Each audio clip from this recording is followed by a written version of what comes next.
ദൈവം അതും അനുവദിച്ചു. എന്നാൽ പറഞ്ഞു, അവന്റെ ജീവനിൽ മാത്രം നീ കൈ തൊടരുത്, അവന്റെ ആരോഗ്യത്തിൽ നീ കൈവച്ചോ. യോബിന്റെ ആരോഗ്യം പോയി, അവന് കുഷ്ഠരോഗം പിടിപെട്ടു. അവൻ ഓട്ട് കഷ്ണങ്ങൾ കൊണ്ട് തന്റെ മുറിവുകളിലൊക്കെ ഇങ്ങനെ മാന്തിക്കൊണ്ടിരുന്നു. പട്ടികൾ വന്ന് അവന്റെ മുറിവുകളിലൊക്കെ ഇങ്ങനെ നക്കിക്കൊണ്ടിരുന്നു. വലിയ അസ്വസ്ഥത, വലിയ സങ്കടം, വലിയ അനാരോഗ്യം.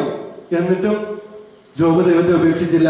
അവന്റെ ഭാര്യ വരെ അവന്റെ അടുത്ത് വന്ന് പറഞ്ഞു, നിന്റെ ഒരു ദൈവം എല്ലാം നഷ്ടപ്പെട്ടു, സമ്പത്ത് നഷ്ടപ്പെട്ടു, മക്കൾ മരിച്ചുപോയി, സുഹൃത്തുക്കൾ നഷ്ടപ്പെട്ടു, ആടുമാടുകൾ നഷ്ടപ്പെട്ടു, നിനക്ക് കുഷ്ഠം വന്നു, ദൈവത്തെ ശപിച്ചിട്ടൊന്ന് ഇറങ്ങിപ്പോടാ.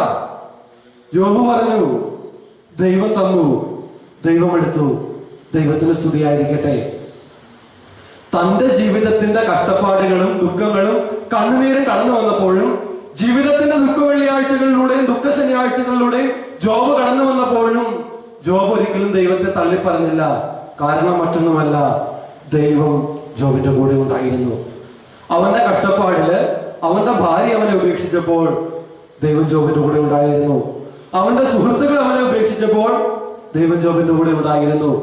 അവന്റെ മക്കൾ മരിച്ചു പോയപ്പോഴും ദൈവം ജോബിന്റെ കൂടെ ഉണ്ടായിരുന്നു.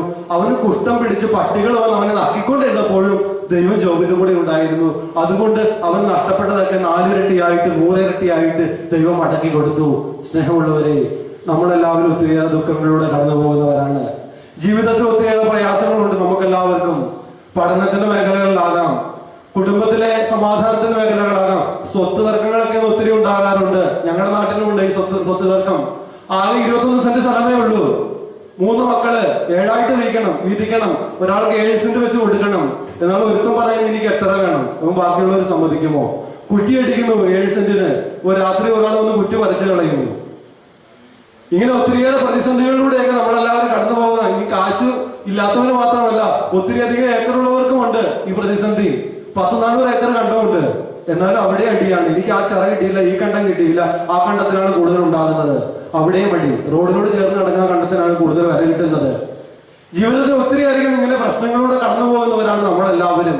എന്നാൽ ഒരൊറ്റ കാര്യം ഓർത്തുകൊള്ളുക, ജീവിതത്തിന്റെ ദുഃഖ വെള്ളിയാഴ്ചകൾക്കും ദുഃഖ ശനിയാഴ്ചകൾക്കും അപ്പുറത്ത്, ജീവിതത്തിന്റെ കണ്ണുനീരുകൾക്ക് അപ്പുറത്ത് നമ്മളെ പിടിച്ചുയർത്തുന്ന ഒരു ദിവ്യകാരുണ്യത്തിലെ ഈശോ, ഒരു ഉദിതനായ ഈശോ ഇന്ന് നമ്മളോട് കൂടെ വസിക്കുന്നുണ്ട്. അവൻ ഇന്നും ജീവിക്കുന്നുണ്ട്. അവൻ ഇന്നും ഒത്തിരിയേറെ അടയാളങ്ങൾ പ്രവർത്തിക്കുന്നുണ്ട്. ഇന്നും ഒത്തിരിയേറെ അത്ഭുതങ്ങൾ പ്രവർത്തിക്കുന്നുണ്ട്. ഇന്നും ഒത്തിരിയധികം മനുഷ്യരുടെ കണ്ണുനീര് തുടച്ചു മാറ്റുന്നുണ്ട്. ഇന്നും ഒത്തിരിയേറെ പേർക്ക് വിടുതൽ കൊടുക്കുന്നുണ്ട്. ഈ തമ്പുരാനില് നമുക്ക് ആശ്രയിക്കാം. സ്നേഹമുള്ളവരെ, ക്രൈസ്തവരായ നമ്മളെ എല്ലാവരെയും സംബന്ധിച്ചിടത്തോളം നമ്മുടെയൊക്കെ ജീവിതത്തിന്റെ ഏറ്റവും വലിയ ബലം ഈ പരിശുദ്ധ കുർബാനയിലെ ഈശോയാണ്. എന്താണ് പരിശുദ്ധ കുർബാന എന്ന് ചോദിച്ചാൽ നമുക്ക് പറയാം, ദൈവം തന്നെ പൂർണ്ണമായിട്ട് നമുക്ക് നൽകിയതാണ് പരിശുദ്ധ കുർബാന. പരിശുദ്ധ കുർബാന നാവിൽ സ്വീകരിക്കുമ്പോൾ നമ്മൾ ഒരു അപ്പക്കഷ്ണം മാത്രമൊന്നുമല്ല സ്വീകരിക്കുന്നത്. ഈശോ പറഞ്ഞു, ഞാൻ സ്വർഗത്തിൽ നിന്ന് ഇറങ്ങി വന്ന ജീവനുള്ള അപ്പമാകും. തമ്പുരാനെ മുഴുവനായിട്ടാണ് പരിശുദ്ധ കുർബാന സ്വീകരിക്കുമ്പോൾ നമ്മൾ സ്വീകരിക്കുന്നത്. ജീവിതത്തിൽ പ്രശ്നം ഉണ്ടാകുമ്പോൾ നമ്മൾ ചിന്തിക്കേണ്ട ഒരു കാര്യം ഇതാണ്. ഞാൻ ഇന്ന് രാവിലെ വിശുദ്ധ കുർബാനയ്ക്ക് സ്വീകരിച്ചത് പരിശുദ്ധ കുർബാനയിൽ ഈശോയാണ്. ഈ ഈശോ ആരാണ്? ജീവിതത്തിലെ പ്രശ്നങ്ങൾക്കെല്ലാം ഉത്തരവായവനാണ്. ഈ ഈശോ ആരാണ്? 2000 വർഷങ്ങൾക്ക് മുമ്പ് രോഗികളെ സുഖപ്പെടുത്തിയവനാണ്. ഇന്നെന്റെ ഉള്ളിലേക്ക് എഴുന്നള്ളി വന്ന ഈശോ. ലാസറിനെ ഉയർപ്പിച്ചവനാണ്. കുഷ്ഠരോഗിയെ സൗഖ്യപ്പെടുത്തിയവനാണ്. അത്ഭുതങ്ങൾ പ്രവർത്തിച്ചവനാണ്. ഈ തമ്പുരാനല്ലേ നമ്മുടെയൊക്കെ ഉള്ളിൽ ഇരിക്കുന്നത്? എന്നിട്ടാണോ നമ്മളെ പ്രശ്നങ്ങൾ ഒക്കെ വരുമ്പോൾ ജീവിതത്തിൽ തളർന്നു പോകുന്നത്? നമ്മള് ബൈബിളിൽ വായിക്കുന്നുണ്ട്, സ്ലീഹന്മാര് തമ്പുരാനോടൊത്ത് വള്ളത്തിൽ പോകുമ്പോൾ വലിയ കൊടുങ്കാറ്റുണ്ടായി, തിരമാലകൾ ആർത്തടിച്ചു, ശിഷ്യന്മാര് ഭയന്ന് വിറച്ച് നിലവിളിച്ചു, കർത്താവെ ഞങ്ങളെ രക്ഷിക്കണമേ. ലോട്ടറി അടിച്ചിട്ട് 1 കോടി ലോട്ടറി അടിച്ചിട്ട് എനിക്ക് 1000 രൂപ കടമുണ്ടെന്ന് പറയുന്നത് പോലെയാണ് സ്ലീഹന്മാരുടെ കാര്യം. ലോട്ടറി ടിക്കറ്റായ തമ്പുരാൻ ഈ വള്ളത്തിൽ ഇരിക്കുക. അപ്പോഴാണ് അവർ പറയുന്നത്, കർത്താവെ രക്ഷിക്കണമേ. എല്ലാത്തിനെയും ശാന്തമാക്കുന്ന ഒരു ദിവ്യകാരണത്തിലെ ഈശോ നമ്മുടെ എല്ലാവരുടെയും ജീവിതത്തിന്റെ കൂടെയുണ്ട് എന്നുള്ളൊരു വിശ്വാസത്തിൽ നമുക്ക് വളരാം. ഇങ്ങനെ ഒരു വിശ്വാസത്തിൽ വളർന്നു വന്നാല് ജീവിതത്തിൽ നമ്മൾ ഒരിക്കലും തളർന്നു പോവുകയില്ല. കാരണം തമ്പുരാനുള്ള വിശ്വാസം എല്ലാവരും ജീവിതത്തിന്റെ പരാജയങ്ങളിൽ നിന്നും ഉയർന്നു പൊങ്ങുവാന്, ജീവിതത്തിന്റെ കള്ളറകളെയൊക്കെ തകർത്ത് പുതിയൊരു ഉദ്ധാന അനുഭവത്തിലേക്ക് കടന്നു വരുവാന്, ജീവിതത്തിന്റെയൊക്കെ കണ്ണുനീരിനപ്പുറത്തേക്ക് വലിയൊരു പുഞ്ചിരിയുടെ പ്രഭാതത്തിലേക്ക് കടന്നു വരുവാന് ദിവ്യകാരണത്തിലെ ഈശോ നമ്മളെ എല്ലാവരെയും സഹായിക്കും.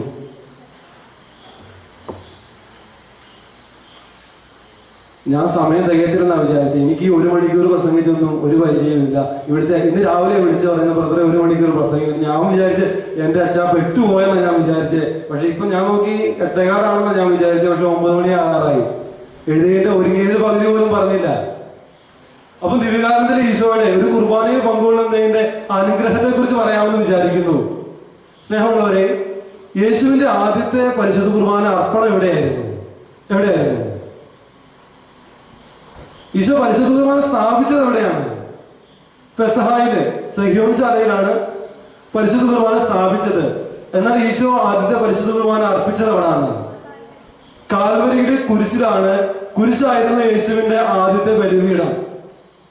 ഈ കുർബാനയില്, ഈ ആദ്യത്തെ കുർബാനയിൽ ആരൊക്കെയാണ് പങ്കെടുത്തത്? ആരൊക്കെയാണ്?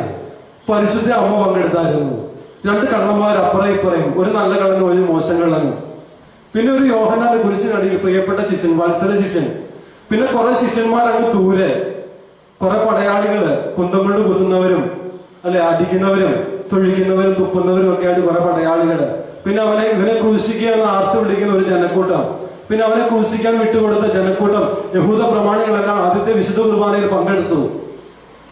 എന്നാൽ യേശുവിന്റെ ആദ്യത്തെ വിശുദ്ധ കുർബാനയിൽ അനുഗ്രഹം പ്രാപിച്ചത് ആരാണ്? യേശുവിന്റെ ആദ്യത്തെ ഈ വിശുദ്ധ കുർബാനയിൽ അനുഗ്രഹം കിട്ടിയോ? കിട്ടിയെന്ന് ചോദിച്ചാൽ കിട്ടി. എന്നാൽ ആർക്കാണ് അനുഗ്രഹം കിട്ടിയത്? പരിശുദ്ധ അമ്മയ്ക്ക് അനുഗ്രഹം കിട്ടി. എന്താണ് അനുഗ്രഹം കിട്ടിയത്? കുരിശിൽ കിടന്നുകൊണ്ട് മരിക്കാൻ പോകുന്നതിന് മുമ്പ് യോഹന്നാനെ കാണിച്ചു കൊടുത്തുകൊണ്ട് പരിശുദ്ധ അമ്മയോട് ഈശോ പറഞ്ഞു, ഇതാ നിന്റെ മകൻ. പരിശുദ്ധ അമ്മയ്ക്ക് ആദ്യത്തെ ബലിയില് പരിശുദ്ധ അമ്മ യേശുവിന്റെ കുരിശോട് ചേർന്ന് നിന്നുകൊണ്ട് ആദ്യത്തെ ബലിയിൽ പങ്കെടുത്തപ്പോൾ പരിശുദ്ധ അമ്മയ്ക്ക് ഈശോ കൊടുത്ത സമ്മാനമാണ് അമ്മയെ നോക്കാനായിട്ട് ഒരു മകൻ. അമ്മയ്ക്ക് ഇന്ന് മുതൽ കയറി താമസിക്കുവാനായിട്ട് ഒരു വീട്, യോഹന്നാന്റെ വീട്. ഇനി ആദ്യത്തെ വിശുദ്ധ കുർബാനയിൽ പങ്കെടുത്ത യോഹന്നാൻ ഈശോ സമ്മാനം വല്ലതും കൊടുത്തു. ഒരു അമ്മയെ കൊടുത്തു. യോഹന്നാനെ നോക്കിക്കൊണ്ട് ഈശോ വിളിച്ചു പറഞ്ഞു, പരിശുദ്ധ അമ്മയെ ചൂണ്ടിക്കാണിച്ചുകൊണ്ട് പറഞ്ഞു, യോഹന്നാനെ ഇതാ എന്റെ അമ്മ എന്നല്ല പറഞ്ഞ, ഇതാ നിന്റെ അമ്മ. യോഹന്നാന് ഒരു അമ്മയെ ഈശോ കൊടുത്തു. ഇനി 2 കള്ളന്മാര്, ഇതിൽ വലതുവശത്ത് കിടക്കുന്ന കള്ളൻ ഈശോ ഒരു അനുഗ്രഹം കൊടുത്തു. കാരണം അവൻ കുരിശിൽ കിടന്നുകൊണ്ട് മാനസാന്തരപ്പെട്ടു. കർത്താവേ, നിന്റെ രാജ്യത്തിൽ നീ ആയിരിക്കുമ്പോൾ എന്നെയും കൂടി ഓർക്കണമേ. അവൻ ഹൃദയം കൊണ്ട് തമ്പുരാന്റെ കുരിശിനോട് ചേർന്ന് നിന്നപ്പോൾ അവനും ഈശോ ഒരു അനുഗ്രഹം കൊടുത്തു. ഈശോ പറഞ്ഞു, നീ ഇന്ന് എന്റെ കൂടെ പർദീസായിലായിരിക്കും.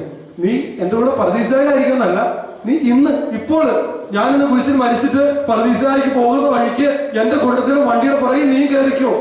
നീയും ഇന്നും എന്റെ കൂടെ പർദീസായിലായിരിക്കും. പരിശുദ്ധ കുർബാനയില് അവർ പങ്കെടുത്ത ആ നിമിഷം തന്നെ യോഹന്നാൻ ഒരു അമ്മയ്ക്കൊരു മകൻ, നല്ല കള്ളന് സ്വർഗരാജ്യം. ഇവരെല്ലാവരും അനുഗ്രഹം പ്രാപിക്കുവാൻ കാരണം എന്താണ്? ഇവരെല്ലാവരും അനുഗ്രഹം പ്രാപിക്കുവാനായിട്ട് കാരണം മറ്റൊന്നുമല്ല, ഇവർ യേശുവിനോട് ചേർന്ന് നിന്നു, കുർബാനയോട് അടുത്ത് നിന്നു, അവന്റെ ബലിയോട് ചേർന്ന് നിന്നു, അവനിൽ നിന്നും ഓടിപ്പോയില്ല. എന്നാൽ പരിശുദ്ധ കുർബാനയിൽ പങ്കെടുത്ത എല്ലാവർക്കും അനുഗ്രഹം കിട്ടിയില്ല. ഇന്ന് സംഭവിക്കുന്ന അതാണ്. എല്ലാവരും വിശുദ്ധ കുർബാനയിൽ പങ്കെടുക്കുന്നുണ്ട്, എന്നാൽ എല്ലാവർക്കും ഒന്നും അനുഗ്രഹം കിട്ടുന്നില്ല. കാരണം യൂതന്മാർ പങ്കെടുത്തു, പടയാളികൾ പങ്കെടുത്തു, ജനക്കൂട്ടം പങ്കെടുത്തു, ഇടതുവശത്ത് കിടന്നവരും പങ്കെടുത്തു ഈ പരിശുദ്ധ കുർബാനയില്. എന്നാൽ പരിശുദ്ധ കുർബാനയിൽ യേശുവിനോട് ചേർന്ന് നിൽക്കുവാൻ ഇവർക്കാർക്കും സാധിച്ചില്ല. അതുകൊണ്ട് അവരർപ്പിച്ച പരിശുദ്ധ കുർബാന വെറും വേസ്റ്റ് ആയി പോയി, സമയം വെറുതെ പോയി. പരിശുദ്ധ കുർബാനയിൽ അനുഗ്രഹങ്ങൾ പ്രാപിക്കുവാനായിട്ട് സാധിച്ചില്ല. ഇനി പരിശുദ്ധ കുർബാനയോട് ചേർന്ന് നിന്നുകൊണ്ട് പരിശുദ്ധ അമ്മയെ കുറിച്ചൊന്ന് പറയട്ടെ. പരിശുദ്ധ കുർബാനയുടെ അമ്മയാണ്. കാരണം പരിശുദ്ധ കുർബാന ഈശോയാണ്. അതുകൊണ്ട് പരിശുദ്ധ കുർബാനയുടെ മാതാവ്, ദിവ്യകാരുണ്യത്തിന്റെ മാതാവാണ് പരിശുദ്ധ അമ്മ. ഓരോ പരിശുദ്ധ കുർബാനയിലും ഈശോ നമുക്ക് സമ്മാനമായിട്ട് ഈ പരിശുദ്ധ അമ്മയെ തരുന്നുണ്ട്. യേശുവിന്റെ ആദ്യത്തെ ബലിയിൽ യോഹന്നാന് അമ്മയായിട്ട് പരിശുദ്ധ അമ്മയെ കൊടുത്തതുപോലെ ഓരോ വിശുദ്ധ കുർബാനയും നമ്മൾ അർപ്പിക്കുമ്പോൾ, ഓരോ വിശുദ്ധ കുർബാനയിലും നമ്മൾ പങ്കെടുക്കുമ്പോൾ പരിശുദ്ധ അമ്മയെ നമുക്ക് അമ്മയായിട്ട് ഈശോ നൽകുന്നുണ്ട്.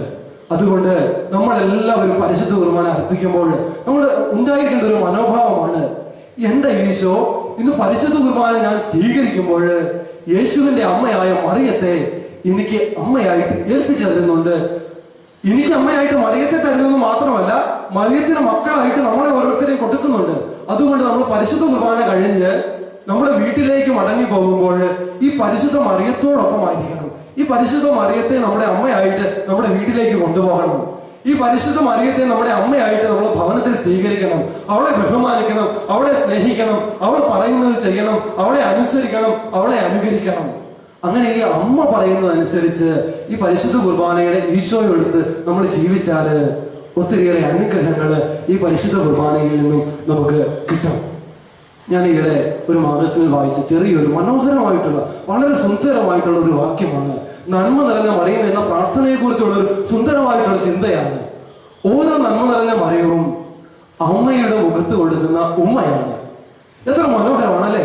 നമ്മുടെ കൊച്ചു പിള്ളേരെല്ലാം ഒത്തിരി സ്നേഹം കൂടുമ്പോൾ അമ്മമാരുടെ തോളത്ത് കിടന്നിട്ട് അവരുടെ മുഖത്ത് ഒരു ഉമ്മ കൊടുക്കും.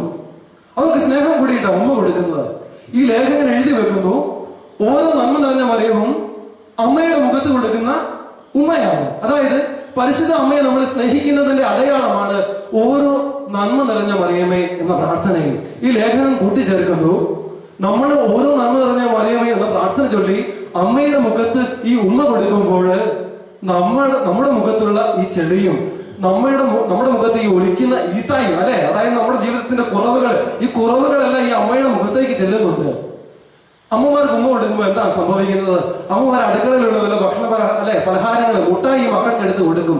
അതുപോലെ പരിശുദ്ധ അമ്മയെ ഓരോ നന്മ നിറഞ്ഞ മറിയവും ചൊല്ലി നമ്മൾ സ്നേഹിക്കുമ്പോൾ ഓരോ നന്മ നിറഞ്ഞ മറിയത്തിന്റെ രൂപത്തിൽ അമ്മയ്ക്ക് നമ്മൾ കൊടുക്കുമ്പോൾ അമ്മ ഒരുപാട് അനുഗ്രഹങ്ങൾ അമ്മ ഈ ഉമ്മ എടുത്ത് തമ്പുരാന് കൊടുക്കും, ഈശോയ്ക്ക് കൊടുക്കും.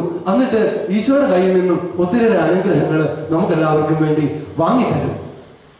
വീണ്ടും ഈ ലേഖകന് അതിന് ചുവട്ടിൽ വീണ്ടും കൂട്ടിച്ചേർക്കുന്നുണ്ട്, ഒരു ആക്രിക്കാരന്റെ കഥയാണ്. ആക്രി വെക്കുന്ന ആരാണ് നമുക്കറിയാം അല്ലെ? വീടുകളിൽ ഉപേക്ഷിക്കപ്പെട്ട പഴയ സാധനങ്ങള്, കുപ്പി, പാട്ട, ഇരുമ്പ്, തുരുമ്പ് പിടിച്ച സാധനങ്ങള് എന്നിവയെല്ലാം അല്ലെ ഒരുമിച്ച് കൂട്ടിയിട്ടിട്ട് അത് ഹോൾസെയിലായിട്ട് വിൽക്കുന്നവരാണ് ആക്രിക്കാര്. പഴയ സാധനങ്ങൾ, ആവശ്യമില്ലാത്ത സാധനങ്ങള് ശേഖരിച്ച് വിൽക്കുന്നവര് ആക്രിക്കാര്. ഈ ലേഖനം പറയുന്നു, നമ്മുടെയൊക്കെ ജീവിതത്തിൽ പാഴായിട്ട് പോകുന്ന, ആവശ്യമില്ലാതെ പോകുന്ന ഒത്തിരിയേറെ സമയങ്ങളുണ്ട്. 24 മണിക്കൂറുണ്ട് നമ്മുടെയൊക്കെ ഒരു ദിവസത്തിൽ. ഈ 24 മണിക്കൂറിൽ എത്രയോ സമയമാണ് പാഴായി പോകുന്നത്. എല്ലാ സമയവും വേണ്ട, പാഴായി പോകുന്ന എല്ലാ സമയവും വേണ്ട. 1 മണിക്കൂറിൽ 1 മിനിറ്റ് എങ്കിലും പാഴായി പോകുന്നുണ്ടോ? ഉണ്ട്, തീർച്ചയായിട്ടും ഉണ്ട്. ഈ പാഴായി പോകുന്ന 1 മിനിറ്റ് ഈ ആക്രിക്കാരൻ പെറുക്കുന്നത് പോലെ ഒന്ന് പെറുക്കി എടുത്തിട്ട് ഈ 1 മിനിറ്റ് പരിശുദ്ധ അമ്മയ്ക്ക് ഒന്ന് കൊടുക്കുവാൻ സാധിക്കുമോ? അങ്ങനെ 24 മണിക്കൂറിൽ നിന്ന് ഓരോ മിനിറ്റ് ഈ ആക്രിക്കാരൻ പെറുക്കുന്ന പോലെ പെറുക്കി എടുത്താൽ 24 മിനിറ്റ്. 24 മണിക്കൂറിൽ നിന്ന് ഓരോ മിനിറ്റ് പെറുക്കി എടുത്താൽ 24 മിനിറ്റ്. 24 മിനിറ്റ് അമ്മയ്ക്കൊന്ന് കൊടുത്തു കഴിഞ്ഞാൽ ഒരു കൊന്തയാകും. കാരണം 12 സെക്കൻഡ് മതി ഒരു നന്മ നിറഞ്ഞ മറിയമേ ചെല്ലുവാനാണ്. അങ്ങനെ ഈ 12 സെക്കൻഡ് ഒരു നന്മ നിറഞ്ഞവർക്ക് കൊടുത്താൽ 24 മിനിറ്റ് കൊണ്ട് നമുക്ക് ഒരു കൊന്ത എത്തിക്കുവാനായിട്ട് സാധിക്കും. നമുക്ക് ശ്രമിക്കാം, നമ്മുടെ ജീവിതത്തിൽ നമുക്ക് ട്രൈ ചെയ്ത് നോക്കാം അല്ലെ? കാരണം കൊന്ത ചൊല്ലി കഴിയുമ്പോൾ അത് വലിയ ക്രൈസ് ആയിട്ട് മാറും. കാരണം കൊന്തയിൽ നിന്ന് ഒത്തിരിയേറെ അനുഗ്രഹങ്ങൾ നമുക്ക് കിട്ടും. കാരണം കൊന്തയുടെ മണി തുടങ്ങുന്നത് കുരിശിൽ നിന്ന്, കൊന്തയുടെ മണി അവസാനിക്കുന്നതും കുരിശിൽ നിന്നാണ്. യേശുവിൽ തുടങ്ങി യേശുവിലേക്ക് അവസാനിക്കുന്നതാണ് കൊന്ത എന്ന് പറയുന്നത്. കഴുത്തിൽ കിടക്കുമ്പോൾ ആഭരണവും കയ്യിൽ അണിയുമ്പോൾ ആയുധവുമാണ് കൊന്ത. കാരണം പരിശുദ്ധ മാല കഴുത്തിൽ കിടക്കുമ്പോൾ ആ മാല പോലെ നെക്ലസ് പോലെയൊക്കെ കിടക്കും. എന്നാൽ കയ്യെ പിടിച്ച് കഴിക്കുമ്പോൾ സാത്താനെതിരെയുള്ള വലിയ ആയുധമാണ് ഈ കൊന്ത. അതുകൊണ്ട് കൊന്ത ചൊല്ലി നമുക്ക് പ്രാർത്ഥിക്കാം. ഈ ദിവ്യകാരുണ്യത്തിന്റെ മുമ്പിൽ അനുഗ്രഹത്തിന് വേണ്ടി നമുക്കൊന്ന് എഴുന്നേറ്റ് നിൽക്കാം.